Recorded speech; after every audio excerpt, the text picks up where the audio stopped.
असंभव संभव होगा, नगण्य अगणित होगा और असफलता सफलता में बदलेगी यदि लगन, धैर्य, निरंतरता से किसी कार्य को किया जाए।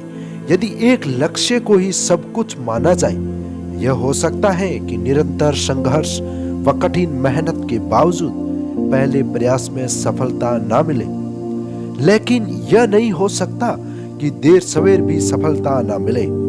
यह कहानी है बीकानेर के कोलायत तहसील के इंटाड़ा गांव की। इस संघर्षशील व प्रेरणादायी व्यक्ति का नाम है किस्नाराम। न गांव में सड़क, न 8वीं के बाद स्कूल, न पढ़ाई का माहौल, न आर्थिक हैसियत, न घर से समर्थन, फिर भी सिकंदर सी शख्सियत वाले किस्नाराम ने अथक मेहनत और संघर्ष से जीत को अपने कदमों की दासी बनाया। किस्नाराम बचपन से बहुत होशियार थे। उन्होंने तीसरी कक्षा को छोड़कर सभी कक्षाओं में टॉप किया। 8वीं के बाद उनके सामने एक समस्या खड़ी हो गई कि अब गांव में तो स्कूल है नहीं, कहां पर जाके पढ़ूं। कहीं पर आशा न देखकर बीकानेर शहर में दर्जी का काम करने लग गए। कुछ समय के बाद ही तबीयत खराब रहने लगी और घर वापस आ गए और आगे पढ़ाई करने का निर्णय लिया। घर वालों ने रोका, फिर भी वो न माने। उन्होंने आगे की स्कूली शिक्षा बीकानेर में की। अपना गुजारा करने के लिए उन्होंने अखबार बेचने शुरू कर दिए। 12वीं के बाद उन्होंने 2017 में बीएसटीसी एग्जाम दी और उन्हें नाथद्वारा में कॉलेज मिली। उनके सामने लक्ष्य था 2020 की रीट। वे रात दिन पढ़ने लगे। उन्होंने तय कर लिया था कि इस बार ही परीक्षा उत्तीर्ण करनी है। उन्होंने 3 महीने लगातार मेहनत की। लेकिन एक दिन वो दोस्त के साथ बाजार किताब खरीदने जा रहे थे। दोस्त की किसी एक लड़के से बाजार में ओवरटेकिंग मामले में बहस हो गई। इस पर दूसरे लड़के, जो लगभग 4-5 थे, गाड़ी से उतरे और उनके दोस्त को पीटने लगे। तब किस्नाराम ने अपने दोस्त को बचाना चाहा।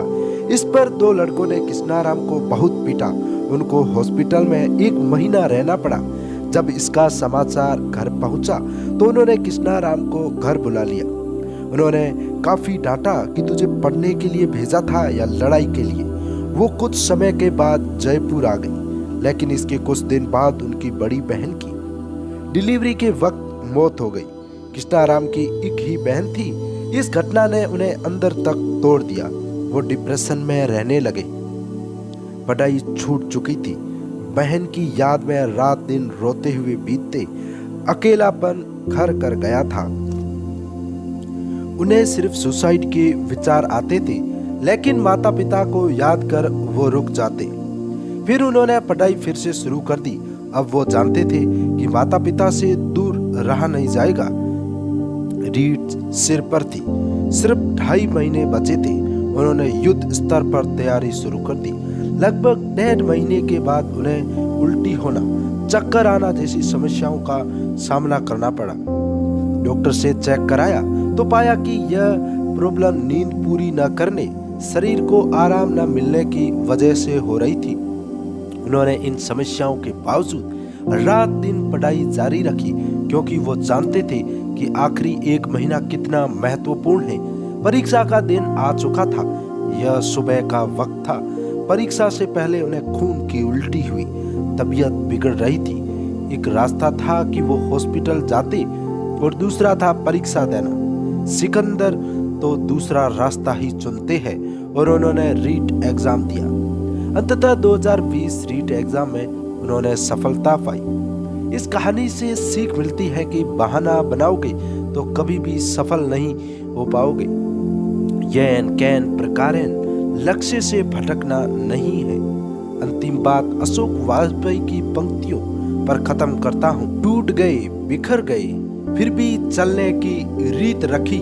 दर्दों में मुस्कुराए, संघर्षों से प्रीत रखी। हमने सदा मंजिल जीत रखी। हमने सदा मंजिल जीत रखी।